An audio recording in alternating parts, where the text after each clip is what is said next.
Alright guys, welcome back to another one. So let's talk Nintendo Switch 2. This has been the main topic of gaming conversation recently. There's a lot of good, there's a lot of bad, there's a lot of moaning, there's a lot of complaining. People don't like the prices, whereas others are incredibly excited and very happy and satisfied with the upgrade that is on offer here.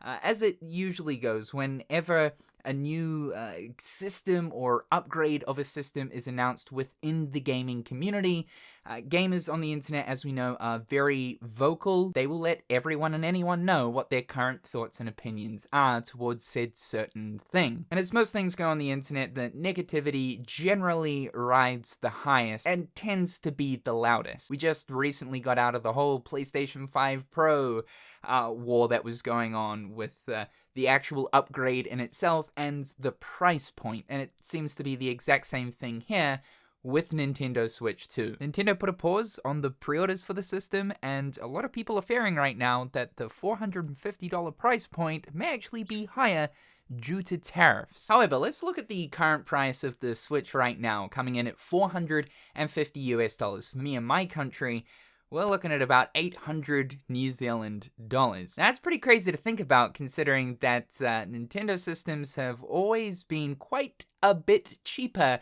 than that of your main home video game consoles, looking at something like a PlayStation or an Xbox. Because if I look at it, the PlayStation 5 cost me $850 at launch back in 2020. But the thing is, the Switch 2 is quite the upgrade compared to the very first Switch, and honestly speaking, I think with everything it has to offer, especially when compared to other handheld gaming devices like the Steam Deck, the Lenovo Legion Go, the MSI Claw, or ROG Ally, this is actually pretty decent. Most of the complaints that I've seen towards the actual price of the Switch, I mean, some of them are towards the console itself, but it is mainly to do with other aspects of the system, mainly looking at the game. However, it is funny to think that a lot of people are actually comparing Switch 2 to this bad boy right here, the Steam Deck. Now, I say it's surprising only because in nature, the Switch and the Steam Deck really are two different things. I mean, at first glance, yeah, they're kind of the same thing. They're handheld gaming devices, right? The Nintendo Switch 2 is a handheld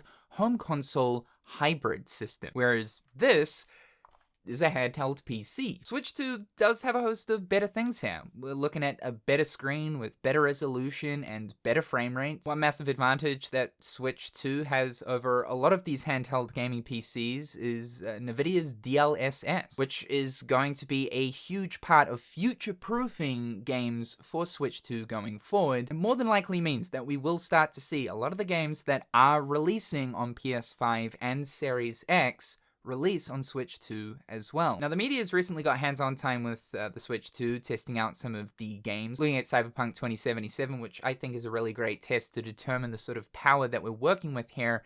It comes out at 30 frames per second, 720p in handheld mode, and 40 frames per second, 1080p while docked. Mario Kart World, the first-party Nintendo title, is coming out at 1440p docked, 60 frames per second, but there is a 1080p mode that you can select, which will boost the frame rate up to 120 frames. Also 4K as well. Not that it's native 4K, not that a lot of games that we're currently seeing on home video game consoles are actually native 4K, but with the inclusion of DLSS here with Switch 2, we are going to see upscaled 4K experiences. We don't know what version of DLSS this is. If it is the newer DLSS 4, then, I mean, that's massive. How well DLSS is working with the current 4 iteration, the clarity is pretty amazing. Thing is though, because NVIDIA haven't actually outright said what version of DLSS this is, it makes me think it's probably not 4. But either way, it's great to know that DLSS is here for the Switch 2,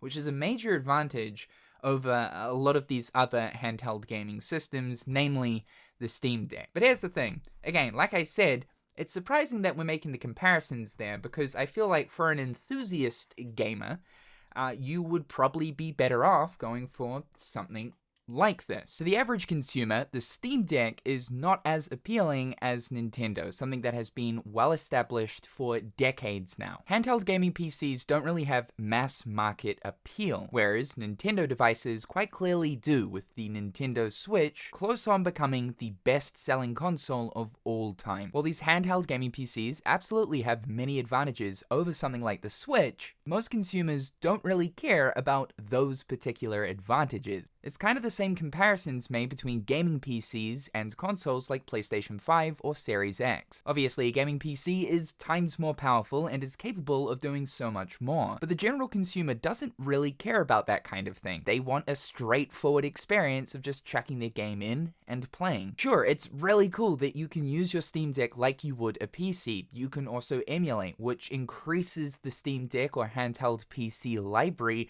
tenfold. You've also got the advantage of being able to tinker around with in-game settings, as technically you're playing the PC version. But people have to keep in mind that most consumers don't care about these things, and that considering that the Switch 2 does have some advantages over something like the Steam Deck from a hardware perspective, and the power gap between Nintendo and something like a PlayStation is getting smaller with this new iteration of Switch, that's incredibly appealing. So with the advantages that Switch 2 currently has over something like the Steam Deck, and then also considering the advantages that Steam Deck has over something like the Switch 2, looking at the fact that the price points of both of these systems are very similar. Switch 2 is coming in at $450 US, and looking at the Steam Deck 256 gig unit LCD comes in at $400 US. I don't actually think that the Switch price tag is honestly that bad. However, though, I think that if the price is any more than $450, then yeah, Nintendo are absolutely asking for too much, but they might find themselves in a situation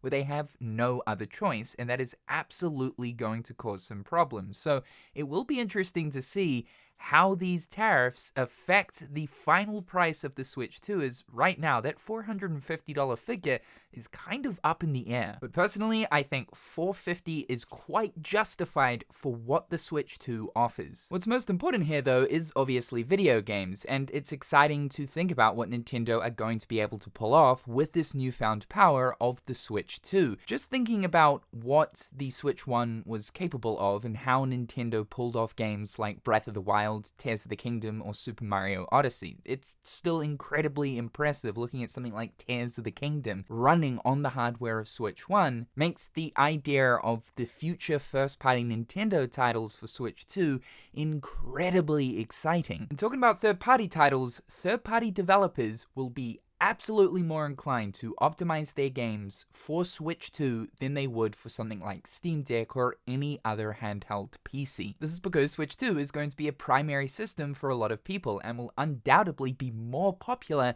than any handheld PC currently on the market. However, there is some stuff here that I absolutely do not like. So yeah, number one, game prices. So this is the big negative right now for Switch 2. Mario Kart World is coming in at $80 US. Then we have Tears of the Kingdom, Nintendo Switch 2 edition, coming in at $80. Super Mario Party Jamboree, Nintendo Switch 2 edition, $80. And Kirby and the Forgotten Land, Nintendo Switch 2 edition, $80. Yeah, see, this is not a great look when we're looking at Switch 1 games with some enhancements to them. I understand that looking at Mario Party as well as Kirby, they do come with brand new pieces of big content, which is cool. And I think there should be some additional money chucked onto an already standard price to justify these experiences costing this much. I agree with that. But if we're looking at basic upgrades like Breath of the Wild or Tears of the Kingdom, where it really is only an increase to both resolution and frame rate, charging for that rubs me the wrong way. Now, don't get me wrong, both Xbox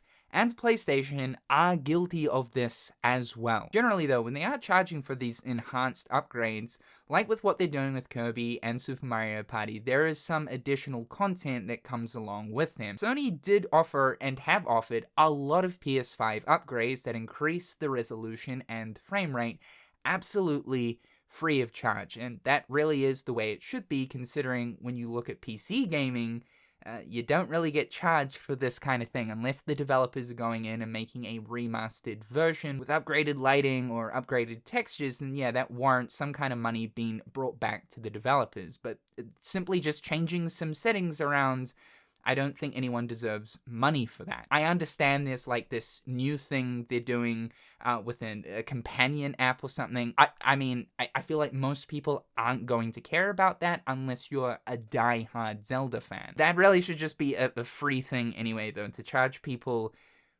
to use the companion app, it's a little bit, I don't know about that. There's also been mass confusion about how the physical versions of these Switch 2 editions will work. A lot of people were led to believe, based on the information that was shown on the Switch 2 edition's box art, that these physicals would contain the Switch 1 edition of the game on the cartridge, and there would be a download code included to receive the Switch 2 upgrades. Now, this is not true. Many people have been reaching out to Nintendo, and Nintendo have confirmed that everything is right there on the cartridge that is included. This is absolutely the way it should be, but charging $80 for an edition like this with enhanced features, or if you already own the game, I believe it's something like $20 for Tears of the Kingdom and $10 for Breath of the Wild for just basic upgrades, is pretty insane to me. Just jumping back to the game prices though, I think what a lot of people have to keep in mind here is if it wasn't going to be Nintendo, it would have been someone else. Most likely Sony. We've been expecting a price hike with games for a while now. It was obviously a big shock to us coming into the PS5 Series X generation,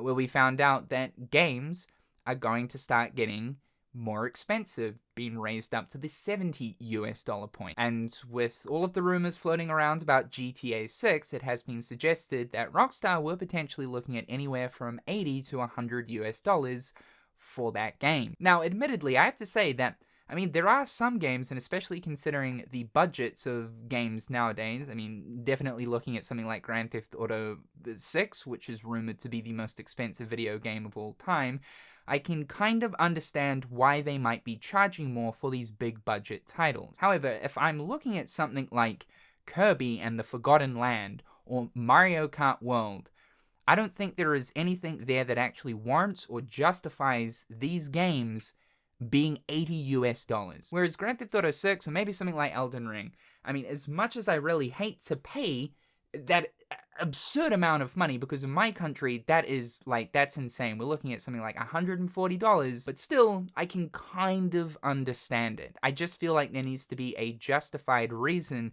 for a game to actually cost that much. This pricing though just doesn't make any sense to me. It's like completely all over the place. Like Mario Party Jamboree is $80, but then you look at a completely brand new title, Donkey Kong Bonanza, which is $70, but then a brand new title, Mario Kart World, is $80. I mean, no doubt because Nintendo know that it's going to sell like hotcakes 10 times more than Donkey Kong, but I don't know, it's completely all over the place. The thing that pisses me off though, the absolute most out of any of this stuff that's been going on with Nintendo Switch 2 though, is the game key cards. An absolute disgrace and a middle finger to physical video game media.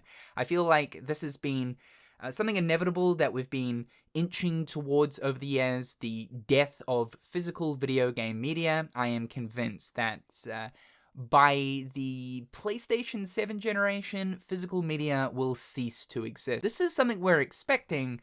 I just didn't expect this to kind of really start taking effect towards the Erasure, especially with Nintendo. Quite a lot of these physical games that are going to be on Switch 2 will simply just contain a game key card, which is a cartridge that contains the license to download that game off the internet. It really isn't any different to what Nintendo were kind of doing with Switch 1, where some games inside the box, it was simply just a download code. Oh, but now you get a physical cartridge that has the download on it, and you get the box still, so It's still physical! Yeah, it just defeats the entire purpose of physical. At that point, like, I just simply don't care to own physical. I'll just buy the digital version. That way, I don't have to go and get the physical game card in order to play it. And the core idea of physical isn't just to have a plastic box with a cool looking box art to put on your shelf. No, it's to physically own the data of the game, and so that you can install it and play it without any internet connection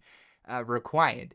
So I just don't understand the game keycard thing. I think it just completely defeats the entire purpose of physical. At this point, Nintendo should have just gone for an all-digital Switch, honestly, because while there are some games here, like Donkey Kong Bonanza or Mario Kart Worlds, that literally do have the game on the cartridge, looking at something like Bravely Default or Street Fighter, third-party titles, they are game keycards, and I feel like because it does cost a lot of these developers onto a specific sized game cartridge in order to ship it physically, they're simply just going to opt for a game keycard because it's cheaper than putting your entire game onto a cartridge. It's great to see someone like CD Projekt Red chucking the entirety of Cyberpunk 2077 onto a 64 gig cart because that's going to cost them. One thing that was actually recently said by CD Projekt Red is they made very little profit with The Witcher 3 on Switch, mainly because that needed to go into a 32 gig cartridge, and it cost them to do that. But we know that CD Projekt Red are big believers in physical video game media, so it's not surprising that they would do that, and they would actually go out on a limb in order to make it happen. But, like, a lot of money-hungry companies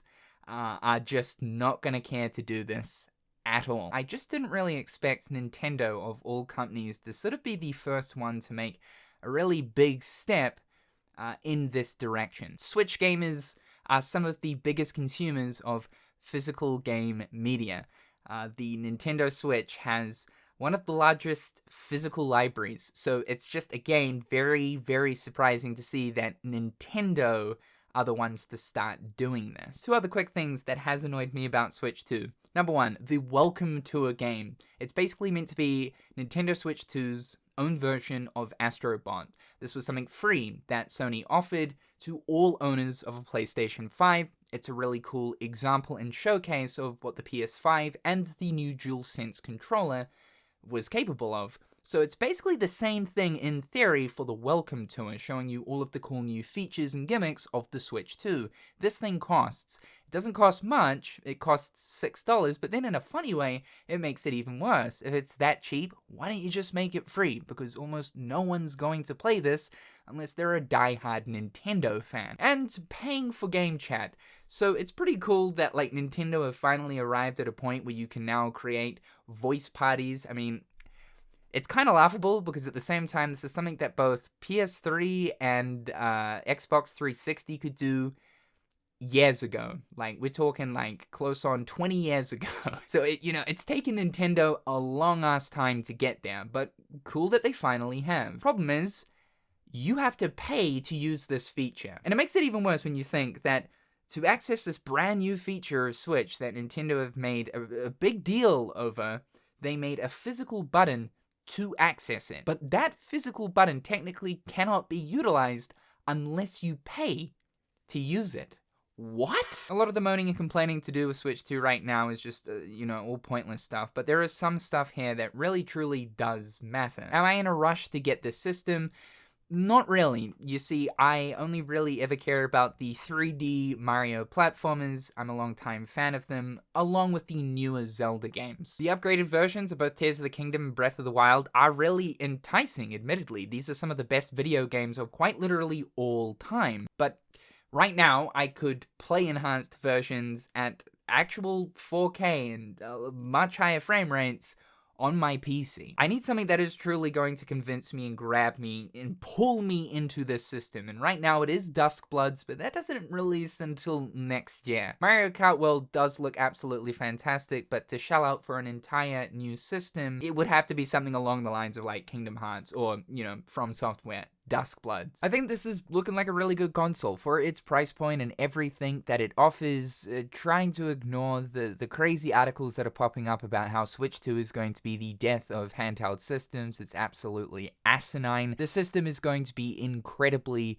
popular, more so than what any other handheld PC gaming device has seen. And the numbers of Switch 1 prove that. It's not surprising that Nintendo haven't gone for something totally different compared to Switch 1 when Switch 1 was so damn successful. This really is just a more powerful Switch, and that's totally okay.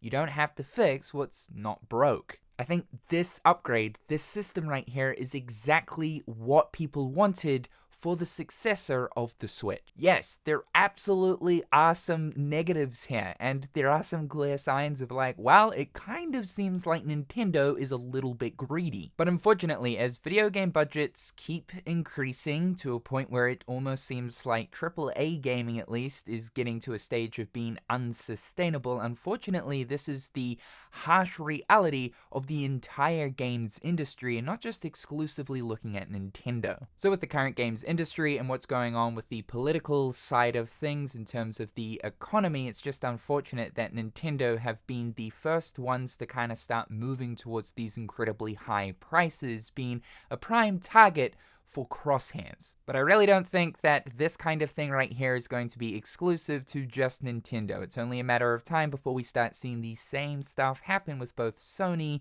and Xbox. Thank you guys so much for tuning into this video. Be sure to slap that like button, it helps me out a ton, and subscribe to the channel if you haven't already. Big thank you to my wonderful patrons. I hope you're all having a fantastic day, and we'll talk again real soon.